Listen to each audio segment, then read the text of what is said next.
तो आपके हिसाब से भारत के लिए अलग उनके नियम है, दूसरे देशों के लिए अलग, लेकिन फिर क्यों वो भारत के साथ ऐसा पक्षपात करना चाह रहे हैं? ये चीजें हो ही क्यों रही हैं?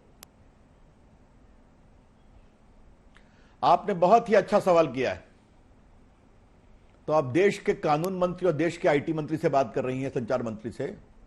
तो श्वेता जी, बहुत मैं विनम्रता से कहना चाहता हूं इन सारी सोशल मीडिया कंपनियों को, भारत की डिजिटल संप्रभुता के साथ कोई समझौता नहीं किया जाएगा। कोई समझौता नहीं किया जाएगा। अगर भारत में आपको व्यापार करना है, आप प्रॉफिट मेकिंग कंपनी अमेरिका की, स्वागत है, व्यापार करिए, करोड़ों अरबों कमाइए, लेकिन भारत के कानून और भारत के संविधान का आपको पालन करना पड़ेगा।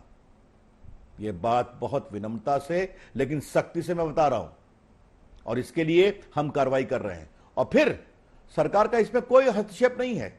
यह तो हम भारत के सोशल मीडिया के यूजर्स को मजबूत कर रहे हैं कि भैया तुमको शिकायत है तो तुमको शिकायत के निवारण का जगह मिलना चाहिए। आज ये कहते हैं अमेरिका में जवाब दीजिए, अमेरिका में कंप्लेन करिए। कमाल है, आप यहां से अरबों कमाएंगे भारत के यूजर्स से, लेकिन उनके शिकायत का कोई आप प्लेटफॉर्म नहीं देंगे जहां वो शिकायत कर सके। एक विछप मां अपनी बेटी की इज्जत की दुहाई देके जाए, कोई महिला जिसकी मॉफ्ट इमेज लगाई गई है, कोई व्यक्ति जिसको डिफेम किया जा रहा है, कोई संपादक पत्रकार जिसके खिलाफ अनावश्यक अपशब्द कहे जा रहे हैं। अब आपने दूसरी बात कही तो मैं आपको एक बात और बता दूं, और ये जानना बहुत जरूरी है। आप लद्दाख को बहुत कवर करती हैं। आपको याद होगा ट्विटर ने एक बार लद्दाख के पार्ट के मैप को चीन का बताया था। जब उन्होंने बहुत प्रोटेस्ट किया तो बहुत मुश्किल से निकाला। ये सिंगापुर के वेरिएंट को जब कहा गया तो वहां प्रोटेस्ट किया गया तो आपने फट से हटा दिया। लेकिन भारत के कोविड दुर्भाग्यपूर्ण है तो आप उसको इंडिया वेरिएंट अपने प्लेटफॉर्म पर चलाते हैं। क्यों चलाते हैं आप? जवाब दीजिए इसका। याद करिए जब फार्मर्स का प्रोटेस्ट था तो जब लाल किले पर कुछ शरारती और आतंकवादी प्रोत्साहित करने वाले ताकतों ने हमला किया तो आपने कहा यह तो फ्रीडम ऑफ एक्सप्रेशन है, बोलने का अधिकार है। लेकिन जब वॉशिंगटन के कैपिटल हिल पर लोगों ने हमला किया तो आपने सबके ट्विटर अकाउंट बंद कर दिए, उस समय के राष्ट्रपति का भी बंद कर दिया। अच्छा किया। तो भारत के साथ ये दोहरा मानदंड क्यों? यही मेरे सवाल। ये दोहरा मानदंड नहीं चलेगा। आप अमेरिकी सीनेट के सामने पेश हो जाते हैं, चाहे जुकरबर्ग हो या बाकी हो। आप ब्रिटिश हाउस ऑफ कॉमन्स के सामने हो जाते हैं। जब भारत की संसद की कमेटी बनाती है तो आप नानुकुर करते हैं। तो मुझे कहना पड़ा भारत की संसद भी उतनी ही महत्वपूर्ण है जितना अमेरिकी कांग्रेस है। तो ये इनको समझना पड़ेगा। अभी आप देखिए, वैक्सीन के लिए हम सब काम कर रहे हैं। आप वैक्सीन हेजिटेंसी के कई ट्वीट्स को आप करते हैं वायरल, क्यों करते हैं? ये आप खुद क्यों नहीं सोचते?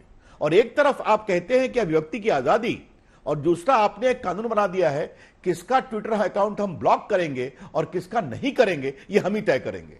रविशंकर जी, देश हित की बात एक तरफ है और देश हित के हिसाब से ये जरूरी है, हाँ होना चाहिए यहां पर अफसर, क्योंकि जो भारत के जो इंटेलिजेंस एजेंसीज हैं उन्हें वाकई बहुत मेहनत करनी पड़ती है, बहुत मुश्किलें होती हैं कि इस तरह से सोशल मीडिया से या ईमेल्स के जरिए उन्हें पूरा मेल ट्रेल मिल सके, सोर्स मिल सके। लेकिन यहां पर एक चीज है जो आज के विमर्श से सामने आती है, और खासकर जिस तरीके से ये भारतीय जनता पार्टी और कांग्रेस की लड़ाई के बीच ट्विटर का किरदार आ जाता है, मैनिपुलेटेड मीडिया।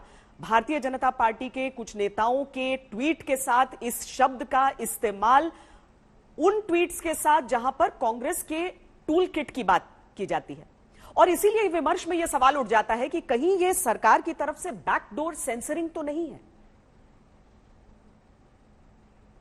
देखिए, पहले मैं आपको बता दूं श्वेता जी, 25 फरवरी को यह गाइडलाइन गजट में प्रभावी हो गए थे। उसी में कहा गया था कि जो सिग्निफिकेंट सोशल मीडिया प्लेटफॉर्म है, जो बड़े हैं 50 लाख से ऊपर यूजर बेस के, उनके लिए हम 3 महीने का विंडो देते हैं। उनको मालूम था कि 26 से यह प्रभावी हो गया, 25 की रात में मई में खत्म हो गया। उस समय न टूल किट था, न कांग्रेस थी, न भाजपा था। इसलिए यह कहने का कोई मतलब नहीं है, और बहुत लोगों ने पालन कर भी दिया। आपको बताना चाहता हूं मैं, या कुछ लोगों ने कहा कि हम जल्दी करने जा रहे हैं एक आध 2 दिन में। अब जो टूल किट की बात है, इस पर चूंकि मैं देश का कानून मंत्री हूं, मुझे ज्यादा नहीं बोलना चाहिए। मामला पुलिस के इन्वेस्टिगेशन में है। लेकिन भारत का कानून, श्वेता जी, यह भी कहता है कि अगर कोई पुलिस के सामने मामला है तो उसके अनुसंधान में सबको मदद करना चाहिए, कोई भी हो, संस्था हो या व्यक्ति हो। आप मदद क्यों नहीं करेंगे? अगर आपके पास कुछ मटेरियल है जिसने आपने पाया कि यह मैनिपुलेटेड है, तो उसको आप शेयर करिए पुलिस के पास। और पुलिस कोई उनको गिरफ्तार करने नहीं गई थी, समन देने गई थी, क्योंकि बुलाने पर वो नहीं आए थे। अब कांग्रेस पार्टी ने जाकर के कहीं और एफआईआर भी फाइल किया छत्तीसगढ़ में।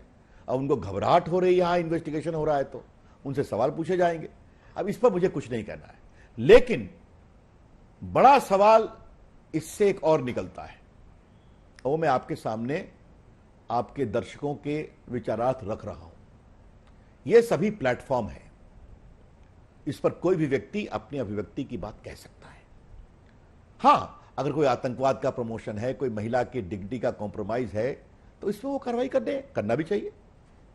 लेकिन कोई किसी की आलोचना कर रहा है या कोई किसी की आलोचना का जवाब दे रहा है, तो आप तय करेंगे कि किस अकाउंट को चलने दिया जाए, किसको बंद किया जाए। और फिर एक और बड़े सवाल है, आप अगर मैनिपुलेटेड की बात करते हैं तो आपको तो सीधा पुलिस का इन्वेस्टिगेशन तो यही हो रहा था ना। इससे अधिक और मैं कुछ नहीं कहना चाहूंगा।